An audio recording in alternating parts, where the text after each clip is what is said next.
Well, I just felt that during the course of the debate that it was important, as I was calling for dramatic cuts in spending, I felt that it was only fair for me to put suggested cuts that I would look at, and we went to the Congressional Budget Office site, and that's how we came up with our list. Right. I got you. That's perfect. Now, another quick question. Now, you know the Tea Party has been described as being sort of split down the middle between traditional Republicans and, more libertarian Republicans.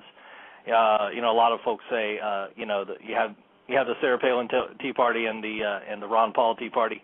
But since you've taken the sort of Tea Party flag, can you explain to some of our listeners your vote on extending the Patriot Act, just as quickly as possible? To. Sure. Yeah, I'll be happy to.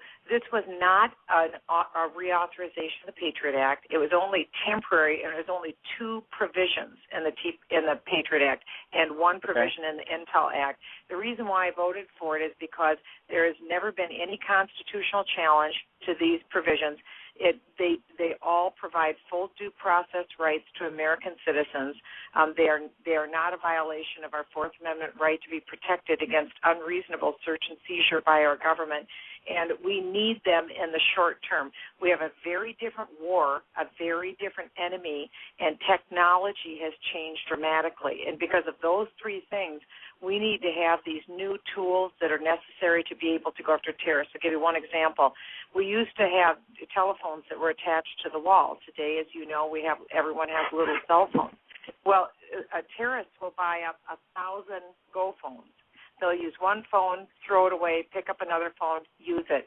Why should we have to go and get a new warrant for each individual cell phone that a terrorist uses if they have a box of 1,000 of them? As long as we've identified the bad guy, that should be what our purpose is, to go after that bad guy. That's just one example of the tool that we reauthorized, and that makes sense to me. I will not vote for a full reauthorization of the Patriot Act until I am convinced that we are not violating the Constitution or people's Fourth Amendment rights or First Amendment rights, and it's also imperative that people have access to due process.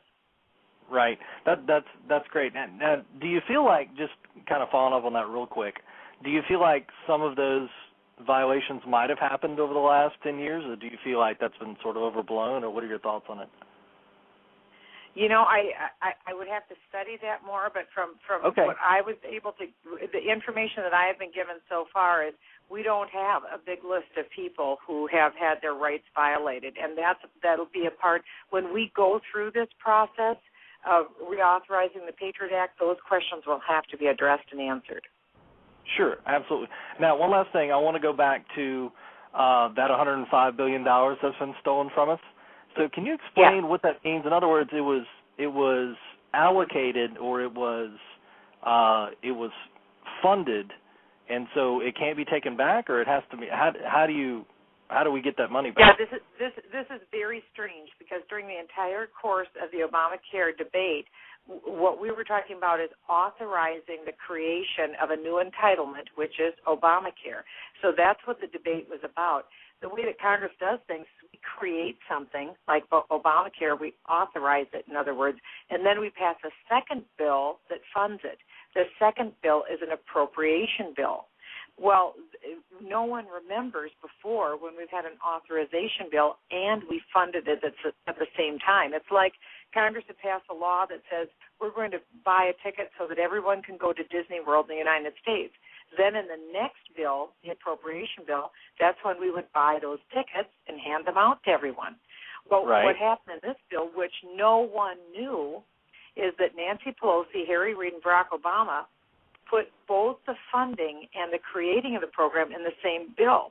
No one knew that because it's nearly 3,000 pages long, and the bill wasn't given to the senators until just an hour or so before they voted on the bill. In the House side, we were debating the House bill.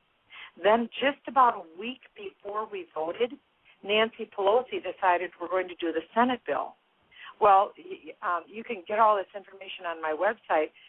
The $105 billion was broken up in tiny little pieces and put here and there throughout the bill, and no one discovered this until the Congressional Research Service didn't even discover this.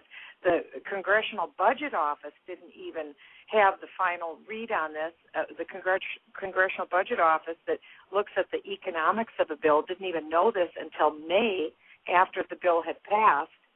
And they put a letter out that said this is only authorizing, not appropriating in May. In October, Congressional Research Service put out a report that said that there is money in this bill, but it was 2 weeks before the election. No one saw it. And then another report was put out in February, this last month, and that literally itemized this $105 billion. So you haven't heard anything from Speaker Pelosi, Harry Reid, the President, or any other members of Congress. We just found this out. So now the question is, what are we going to do about it? Well, if we want it, I believe President Obama and Harry Reid and Pelosi should give the money back because we didn't have a debate about this. And the thing is, under our system of government, we rule by the consent of the governed. If you don't know what's in these bills, and if your representatives don't even know what's in these bills, because the writers of the bills, Pelosi and Reid, didn't even bother to let us know, that to me is a fraud. And I think they should have to give the money back. So what I think that we House Republicans should do, we already wrote language to rescind that money and give it back. And so we're trying to put pressure on House leadership and on the Republicans to put that language in the new funding that will go out for our government, because our government runs out of money on March 18th. So we have a chance now to put that language on the continuing resolution, the funding bill, for to the end of September, and we are demanding that our leadership include this language. Well, now we know Harry Reid and Barack Obama won't go along with it. So what it means is we have to draw a line in the sand, and even if it means shutting down the non-essential services of government, we have to be willing to have that fight, because that means we've caved and we've given up, and we're going to agree that Obamacare will be implemented, because as you and I are talking tonight, Obamacare is being implemented right now. It's not in the future. It's in the present. Because I'm aware. Yeah.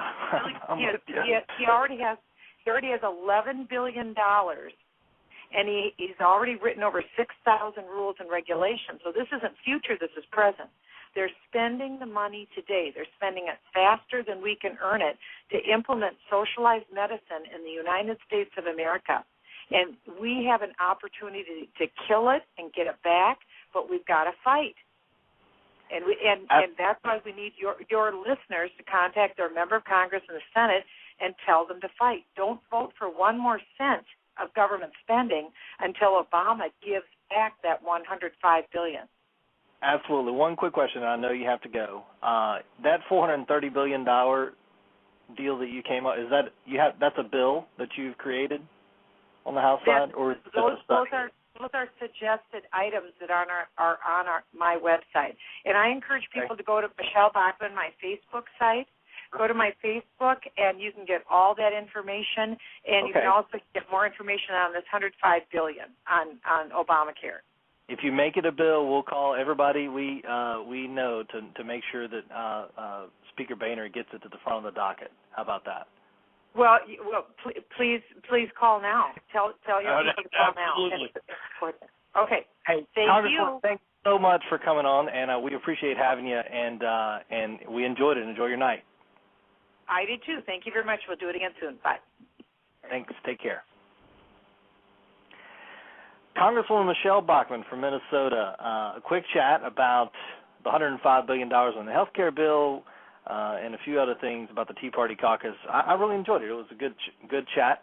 And we're going to be right back after these messages on the American Conservative Hour here on the AC Nation. Thanks for listening.